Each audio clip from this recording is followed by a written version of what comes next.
reaction. If you're watching this, you're very lucky because you've got some real OG DOs here. Most optometry students fail their OSCEs on dispensing and binocular vision, and we're going to help you over the next 10-15 Recording in progress. over the next 10-15 minutes. We're going to help you get your dispensing spot on. Okay, so right at the end I sent everyone a message, and it said the examiner is looking at the way you communicate even more so than just what you know. Yeah. And I don't know if you remember your Viva, Karen, because yours was a little bit sooner than mine. I did mine a long time ago. Your first impression is really important. You got to go in there and shake their hand and give them eye contact and say you're really looking forward to the next hour. Like, that's a really confident way of starting. Karen, would you say so? Yeah, I think so. I mean, mine was quite a long time ago. I think probably about the same time. But yeah, it was it's a very nerve-wracking experience to be with them. But it's trying to get that communication with them, and so you are actually feeling more confident. And they're helping you as well. So I got this from chat. It says that the first thing the examiner's going to do, they're going to confirm your name. They're going to ask what role you do. They're going to verify patient identity. They're going to gain consent. They're going to explain the purpose of the appointment, right? So all easy stuff so far. So they're really looking for, did the student investigate lifestyle? So it's about looking at that prescription and thinking, I'm going to make sense of this prescription. So student optoms out there, right? Let's create a prescription. Yeah. Now, the kind of, I would hope that they start you on a nice easy one, either a myope or a hypermetrope. And there's a chance that they've written it wrong. They're going to try and catch you out. So we'll go with like -2 at 150. And then -250. This is pretty reasonable. 250 times 150. There'll be a BVD on there, right? So you see, there's your prescription. There'll be a PD on there. There'll be a date. There'll be a back vertex distance. But there'll be something wrong. So it might be like a decimal point out. It might not have the seal in plus or minus. They might have 1 plus, 1 minus. Karen and I can spot this a mile away. You guys haven't looked at enough prescriptions to know what's wrong.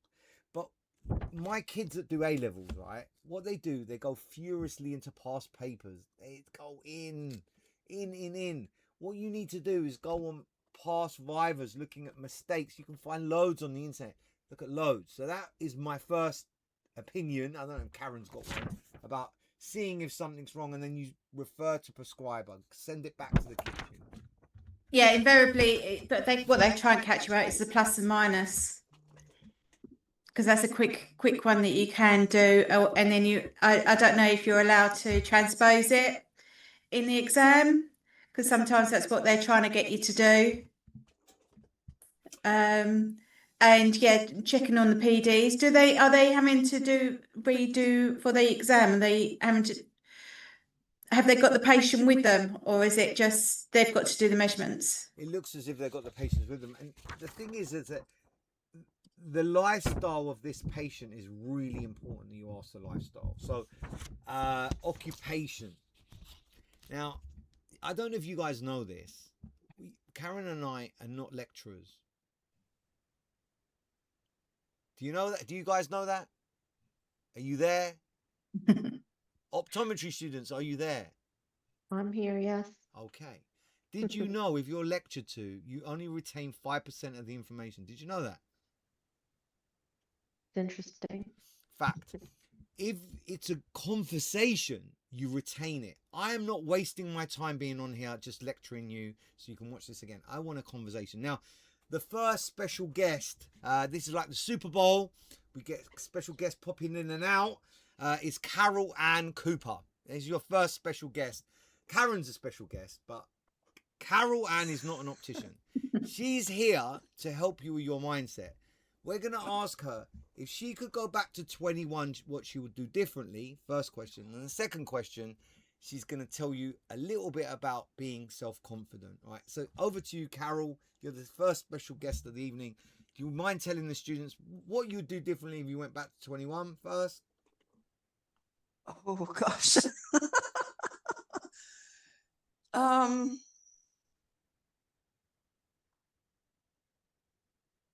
I don't know whether I would do anything differently. Oh, there's a confidence in that. Where was I? I just finished teaching. I just finished teacher training. I got married. Maybe I wouldn't have got married so soon. I don't know. There's some advice. Sorry? There's some advice. Don't get married too soon. I agree with that one. I think most of the special guests that will come in, I'm guessing they'll say be more confident. They're going to say something. But Carol said... Caroline said don't get married too soon. Great one there. Next, if you don't mind, a state of confidence here. I want to give the young people a state of confidence. What advice can you give on confidence? Well, interesting. So that was part of a topic of a talk that I did a few weeks ago. And I actually realized that confidence isn't something that you find. It's something that comes through evidence. So just actually acknowledging what you've done and what you've done well. And that's where you can get your confidence. It comes through evidence. I wasn't very confident back then. But I think I appeared more confident than I felt. So sometimes people see you differently. Those examiners will be able to smell if you don't look confident. They will smell it on you. You need every ounce of you to be confident walking in that room. Like, don't be sweating it. So when you say, so what is it they're going... Who are we talking to here? It's called Sorry? Carol, all I needed from you was to come and give some advice, but you can, I'm glad, because the time is precious. We don't have long. Karen's still at work. I haven't gone home. These young people are going into an exam setting to speak to examiners to be tested on a discipline called dispensing. Okay. So really they just need to find methods that will get them into the present moment. What I first learned was Brain Gym. There are activities that just help you to be in the present moment. Just maybe meditating, stop, listen to what you hear, and just bring yourself into the moment and trust that you've done enough. And also know that if you don't pass it this time, there's always another time. I had students at school who didn't get what they wanted, but something else better actually came about. And if you don't mind me saying, yeah, in tennis, you return the ball better if you're relaxed. If you can feel yourself tense, if you're walking in there and you're pooing your pants and you're thinking, Jesus Christ, what are they going to ask me? This is worrying, and you can feel your muscles tensing up, you're not going to get the best out of this. You really need to chill. Yeah. Like there is a very easy exercise. They do it in breathing. Karen's going to give you some advice. Well, I was going to say, because I failed my exams quite a few times. Me too. And so we're having to resit them. And I did actually go for some meditation. I had a hypnotherapy that helped me, because as soon as I went in, that was it.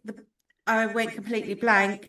But it was actually that self-belief. It was actually sort of that having that self-talk to say, you can do this, you can do it, and just keep going on about it. So you just actually have that wording that gave you that belief, and it really did help me, because the scariness of exams, worrying that you're going to say something wrong or write something down, obviously then became a blank.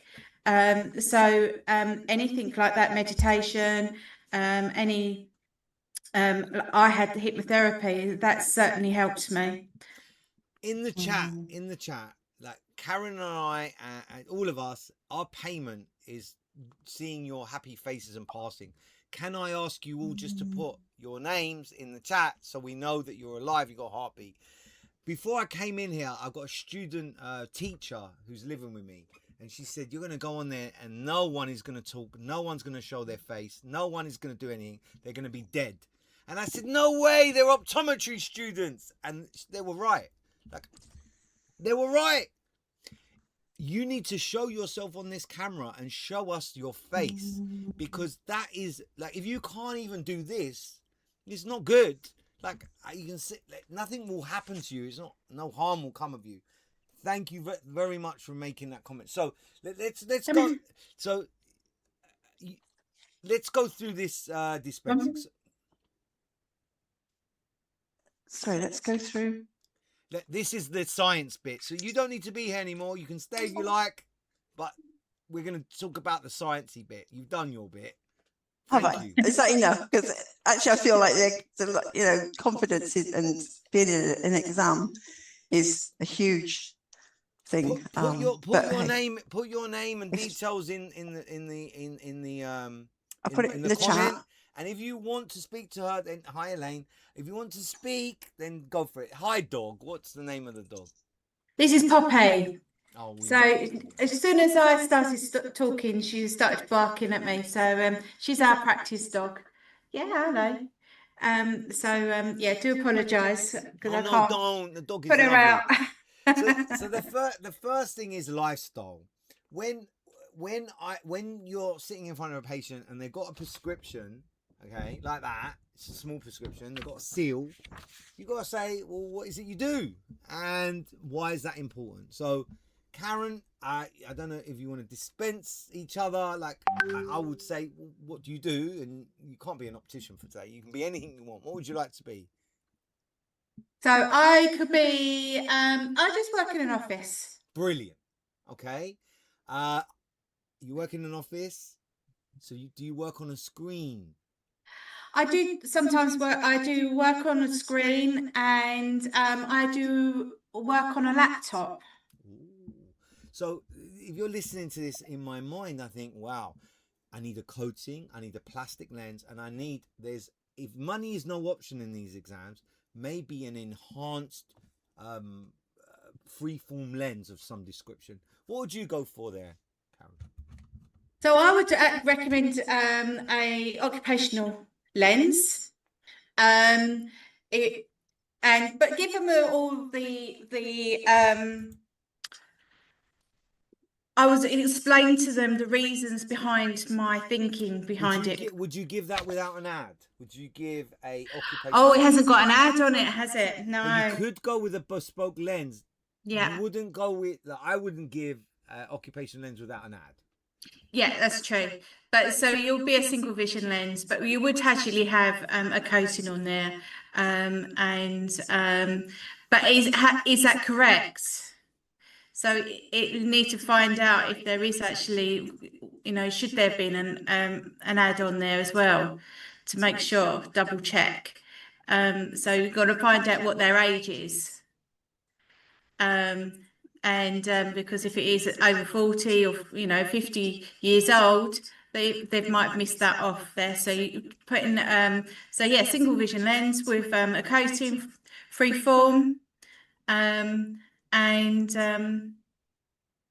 yeah, I think there are Essilor 1.6 lens. Essilor do some great lenses for young people that give a little boost. They're brilliant lenses. You want to talk about glare, you want to talk about dry eye under air conditioning. Like your optometrist at the end of the day, ask your patient, do you suffer from dry eye? Some drops could be an idea, an eye bag. What's the reason for the thing? But this is a dispensing workshop, so they're going to want to know that you know about lenses. They're going to want to know that you know the portfolio. So if some of you are working in practice, you'll be able to get your hands on a catalogue. if you don't work in practice, contact me, and I'll get you, like Karen and I can get you like a Rodenstock PDF, so you can flick through it. You learn the most about the lenses by flicking through the catalogue. I don't know if you've got one handy, Karen. Do they even exist anymore? They're all bloody. I was going to say, most of them are online now. Just like download it. So Karen and Put I it on will the screen. get you the best way of learning about the lenses is going through the catalogue. That's a really smart thing to do.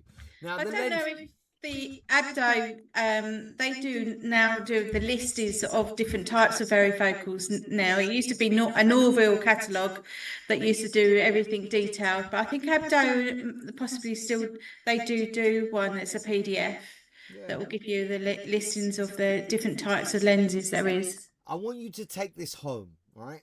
Remember this for the rest of your career. A minus lens is flat. A plus lens is round. So when you're dispensing the frame, if they're minus, try and stick with a flat lens, flat frame. If they're a plus, try and get a curved lens. It reduces reflections. It's a really good idea. That is a really good idea. Any other ideas about the frame? You've got any ideas about the frame? No, you don't want something that's too shallow. That's a thing, because you want something that is going to be a full viewing. You don't want to be overlooking if it is going to be for computers. Definitely. And also just been like your blue filters and various things that you can offer. So this is one place you could get trapped. If you're going to talk about blue filter, make sure you know what you're talking about. Boots got in big trouble by claiming blue filters do all these things. They reduced the glare from the screen. Now, I personally wouldn't go down there. It's a honey trap for you to get trapped. Because the examiners say, why'd you do it? What's the science behind it? Boots lost loads of money. They got sued millions because there's all these false claims. I would say you stick to a clear white lens, especially because blue filter makes the it makes whites look a bit off. So I would try and avoid that if I can. So if it's a high prescription, you'd be talking about high index. So high index makes you see no more better than low index. And I think a lot of optometry students I meet, they somehow think a 167 you can see better out of it. It's not true. A 1.5 CR39, that stands for Colombian resin, has the best V value. The V value is 60, and this is a really good thing. That means you can see really well on the periphery and you don't get distortions. The higher the index, the lower the V value. Like a 1.74 is like half that, it's 30. Polycarbonate, awful stuff, but you're going to need to talk about polycarbonate because it's a safety lens for children. So what would you recommend if that was a -2 prescription? Yeah, on that. If you work in an office, I would like transitions. As a transitions wearer, they go dark when I go to lunch, protecting my macula from UV light. You don't need to wear sunglasses. I love a transition. They tend not to work that well behind glass, so you're fine there. I definitely put a coating on. I get a frame, as Karen said, that's nice and deep. I would get the very best type of lens I can get because there's these new single vision. They basically take the tangential angle, the wrap, the pantoscopic tilt, the million kinds of measurements. So would you, I'm just talking, so if you had a transition, would you offer a dark, one of the Rodenstock dark lenses or the extractives? So this is a good question. If my patient drives, I drive, there are some, because of the way that the screen works, they don't go very dark in the car, so there are specific transitions for drivers. So I would like to be given the option of what Karen's talking about. She's asking me what type of transition I like. There's ones with a little bit of a base tint. What would you go for? Well, I would actually ask them where they work. Do they work next to a window? Because I got caught out once by having the extra, selling the extra active, didn't purely because the woman, the patient, wanted them for the driving. Then this is when it really they first came out and realised that she sits next to a window. I hadn't even thought about asking her, and she came back and said, "My glasses are always dark." Glad. Oh, so I do always ask where they actually work. Are they near a window? I've not given back very many transitions because I did the dispense one, but there was a rabbi, and the rabbi said they don't change back. I don't feel comfortable preaching to priests, rabbis, public speakers. You need to tell them it will take a couple of minutes from the outside to the inside. If you're speaking, the transitions can, and these kind of, I don't know. It's very difficult to get feedback from you optometry students, but Karen and I have been doing this a long time. Like, we've seen a lot of stuff, and if we were sitting your exam, we could talk for days about this stuff. Where you're a bit more challenged, it's like, oh, should I even mention transitions? It seems quite tricky. The best thing to do is go into an optician's and say, can I have a free transition? Like, you can have a little play with it. Some of you have got part-time jobs in an optician. Some of you haven't. For the ones that haven't, it's much more difficult. Go and volunteer in an optician's. I'll find you somewhere you can volunteer. Go and volunteer and muck around with the transition. I don't know how Karen shows it, but I love doing this thing. I get a penny and I put the penny on the lens and I shine UV on it, and then I move the penny and it's like, oh, there's a circle there. I don't know, how do you show it? I normally just have the two now, or just have it half and half. Yeah.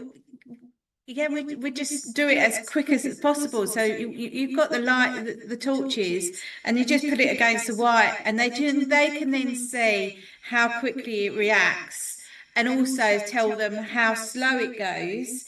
Because obviously, if they're going to be going into the supermarket or anything like that, going out to into indoors, but also if they are doing house visits and things like that, it is going to take a little while to get them adjusted back to clear.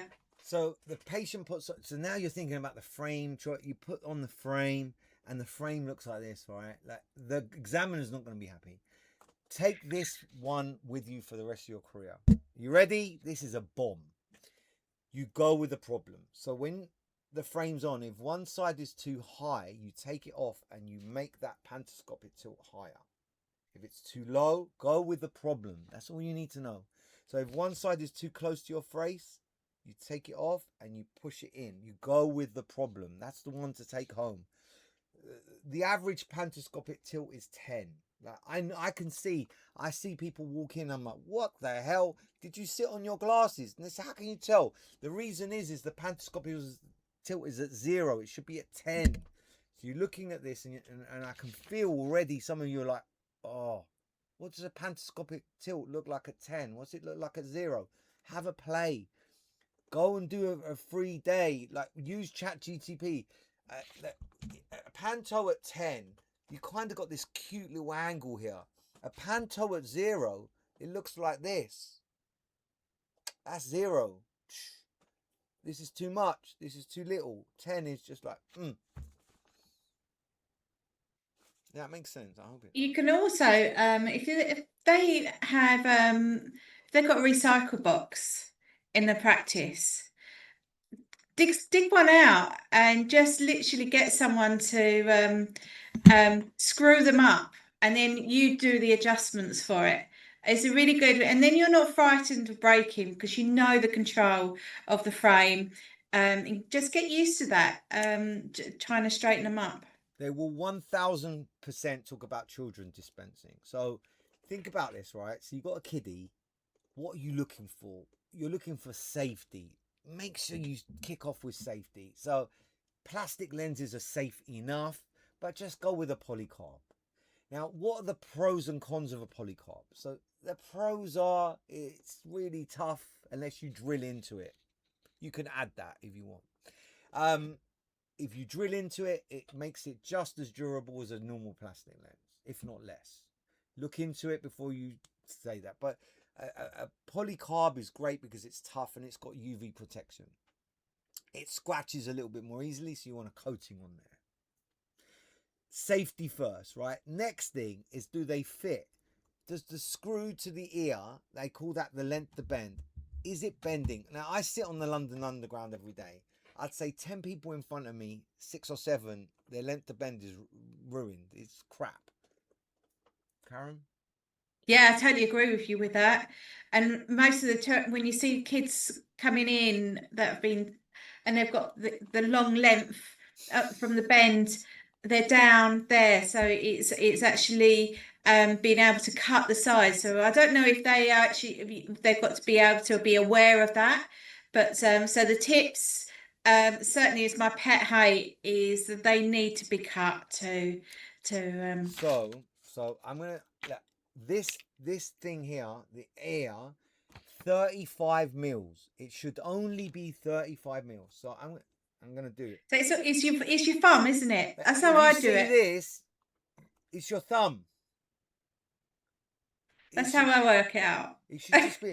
If you see it dangling down, so you can tell the examiner, you say, well, when I'm fitting a children's pair of glasses, safety's ultimate, but then the fit's really important. I always make sure the length to bend is just at 35 mils.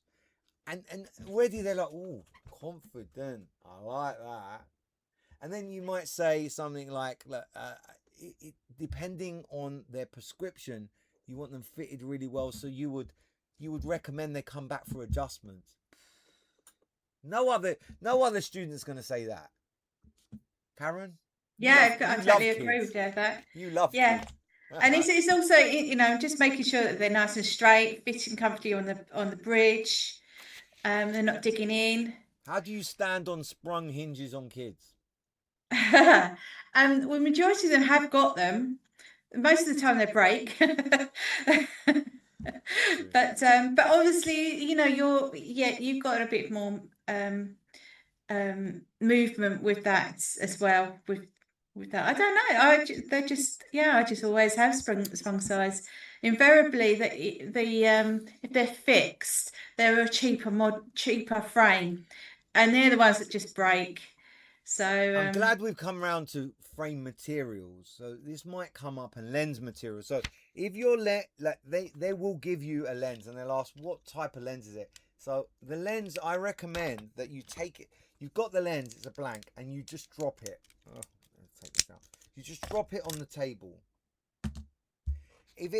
You'll hear the sound of plastic compared to glass, and you can tap it. Wear a ring. Glass is a bit more tinny. They want to know that you know the difference between a glass lens and a plastic lens.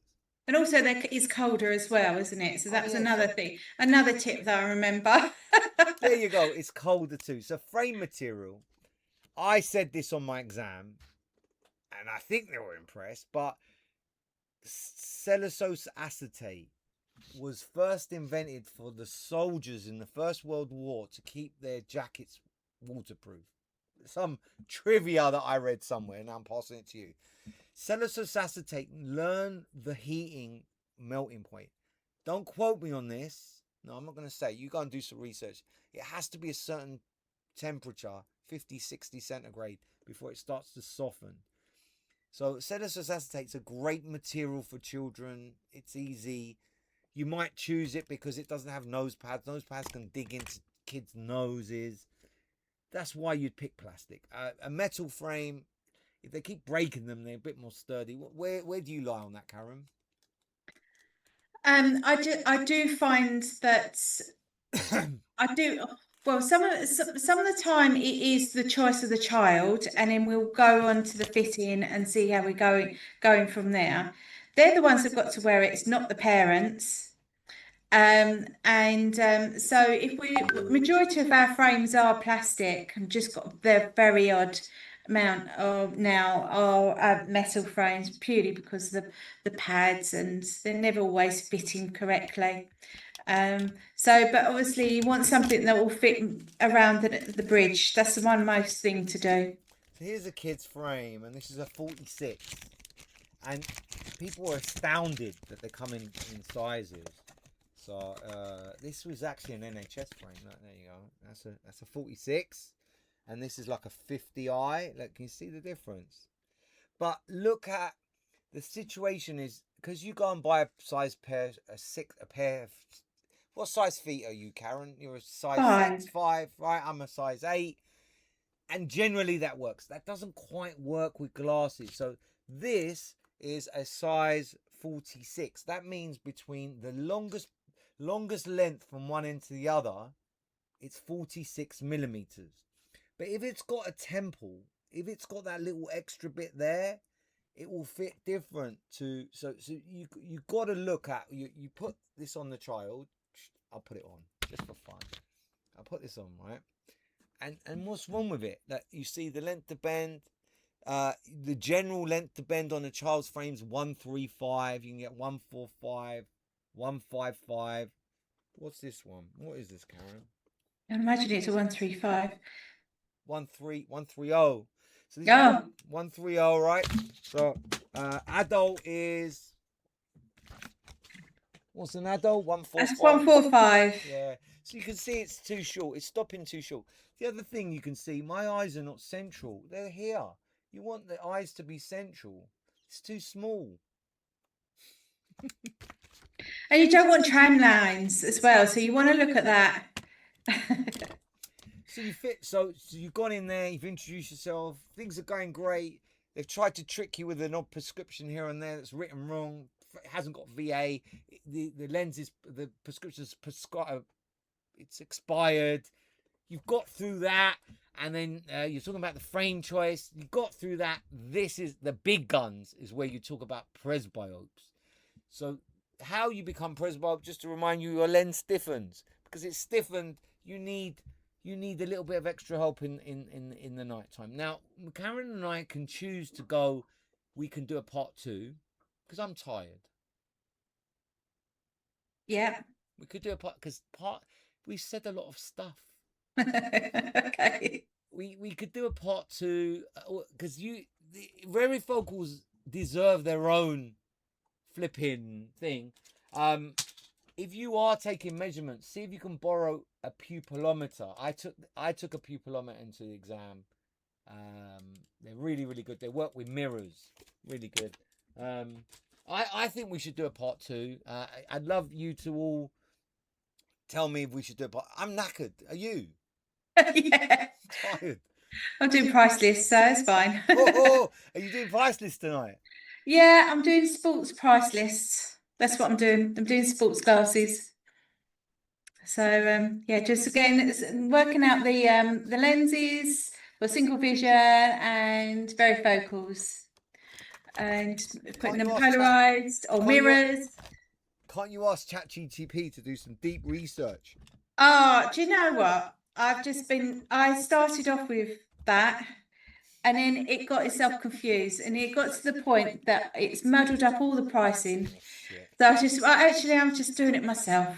So just so you all know, most opticians, what we do is we look at the frame and we times it by about 3.5. With the lenses, about 2.5. But independents are slightly different. We might have something completely unique that no one's got in England. We can charge a bit more. It's worth you being commercially minded, you optometrists, knowing how the prices work. Next time we do this, which could be soon or later, I don't know. I don't even know if you're all bored and you're watching Love Island tonight. I don't know. I've not really engaged with any of you. Has this been useful? I'd love to know. Karen is so lovely. She's come here as my mate. Oh, anytime. I loved it. We'll put the recording on so all your colleagues can see it. I think we should do a part 2 with varifocals because it really is quite in depth. Oh, you are so welcome. We just got thanked. Thank you. How did we do compared to lectures in uni? I don't know. We're like more real. Like we do this every bloody day. It's amazing. Let's do a part 2 with varifocals because there's a lot of traps there that they can trap you. I don't want you to go walk in there thinking, oh my God, we're going to get trapped. It's just like the blue lens. Talk about the blue lens. You don't know everything about the blue lens. You're better off not talking about it. With varifocals, there's a ton of traps. and I'm so excited to talk to you about that. Should we Yeah, just okay. say that we'll do that? Have you got one last gift of knowledge to pass on? Oh goodness, it was And just have you got wishing any luck. questions? Have you got any questions before we wrap it up? Now's your time on part 1. No. I think you need to recognize what is Supra. Supra is a nylon cord. It's not a rimless. Like, it's a nylon cord underneath. Rimless has got screws in it. You got to be able to recognize that. You got to be able to recognize if something's got a sprung hinge or not. You got to recognize the material. What is the material? So if you look at the material of a cellulose acetate, it's always got that metal in it. There's special material called Optil that Gucci use, and like it doesn't Oh, have yeah. that secure, and you got to heat it at such a perfect temperature, and it goes all floppy. Yeah. And also the cleaning materials as well for the frames. Oh, are you about to say a Luxottica frame that melts? Yes, I am. That happened to me too many times. What are we talking about? So there's this thing called Solution 30. And Solution 30, if it touches this material that Luxottica used, the frame literally falls apart in your hand. You're like, why? Yeah. Yeah.